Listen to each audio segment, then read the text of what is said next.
आप देख रहे हैं न्यूज नेशनल वर्ल्ड, खबर वहीं अंदाज नया। इंदौर के विजयनगर थाना क्षेत्र में पिछले वर्ष मई माह में बुटीक संचालक द्वारा फांसी लगाकर आत्महत्या कर ली थी। पूरे मामले में मृतक के पास एक सुसाइड नोट भी मिला था, जिसने अपने चाचा के बेटों और एक महिला पर प्रॉपर्टी विवाद को लेकर कई संगीन आरोप लगाए थे। फिलहाल जांच के बाद पुलिस ने एक महिला और 3 युवकों को गिरफ्तार कर लिया है, जिन पर वैधानिक कार्यवाही की जा रही है। गौरतलब है कि पिछले वर्ष मई माह में बुटीक संचालक धीरज वर्मा द्वारा फांसी लगाकर आत्महत्या कर ली थी, जिसने मरने के पहले एक सुसाइड नोट भी लिखा था। इसमें धीरज वर्मा ने उसके चाचा के बेटों पर प्रॉपर्टी को लेकर लगातार दबाव बना रहे थे, जिसमें जयदीप वर्मा, नवीन वर्मा, दिनेश वर्मा और कविता वर्मा लगातार उसे प्रॉपर्टी को लेकर प्रताड़ित कर रहे थे, जिससे वह मानसिक रूप से प्रताड़ित हो चुका था, जिसके चलते धीरज ने फांसी लगाकर आत्महत्या कर ली थी। फिलहाल जांच के बाद पुलिस ने 3 पुरुष और एक महिला के खिलाफ 306 का प्रकरण दर्ज कर उन्हें गिरफ्तार कर लिया है, जिन पर वैधानिक कार्यवाही की जा रही है। हमारे यहाँ एक मर्ग क्रमांक 38/22 था, जिसमें एक धीरज वर्मा नाम के व्यक्ति मृत हुए थे। उनके द्वारा एक बुटीक में फांसी लगा दी थी। इन्वेस्टिगेशन में हम लोग उसमें जब ये चीज़ पाए, काफ़ी तलाश के बाद उसका एक सुसाइड नोट मिला।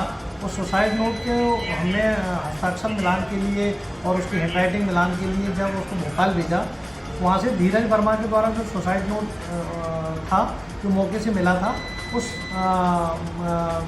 जहाँ उसके साथ घटना हुई थी उसके पास स्टोर रूम से जो मिला था, उसको जब हमने मिलान किया तो वो सेम पाया गया था। इसी आधार पर उसके द्वारा उसी के परिवार के कुछ व्यक्ति थे, जिसमें आरोपी हैं नवीन, जयदीप, कविता और जीतेश। इन लोगों के खिलाफ हमारे द्वारा 306 का प्रकरण पंजीबद्ध किया गया था।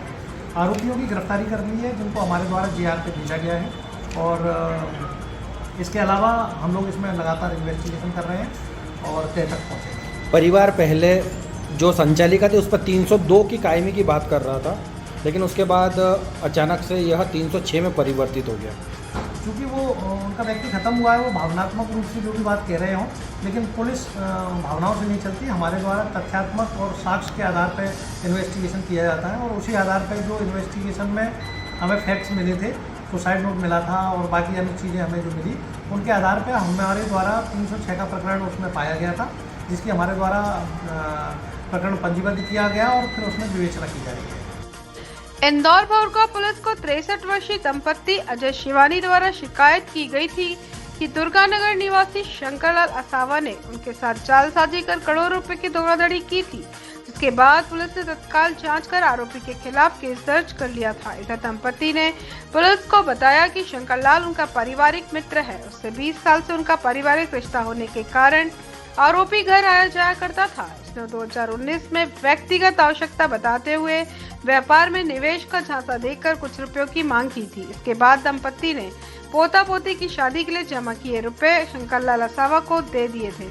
आरोपी द्वारा दाल मिल और प्रॉपर्टी में निवेश करवाने का प्रस्ताव देकर मुनाफा बांटने के लिए भी कहा गया था, लेकिन उसके बाद आरोपी ने ना ही कभी मुनाफा दिया और ना ही रुपए वापस किए। जब आरोपी से रुपए दंपत्ति द्वारा मांगे गए तो आरोपी उन्हें टालने लग गया।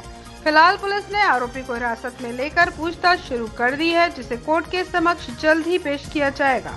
इसमें एक आवेदक है अजय शिवानी, इनके द्वारा एक लिखित आवेदन पत्र थाने पर दिया गया था कि उन्हें उनके परिचित हैं शंकरलाल असावा, इनको 1,90,00,000 रुपए किस्तों में दिए थे, व्यापार करने के लिए उधारी में दिए हुए थे।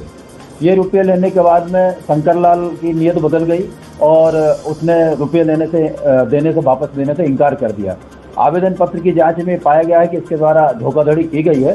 इस पर से धारा 420 का प्रकरण पंजीबद्ध करके विवेचना की जा रही है।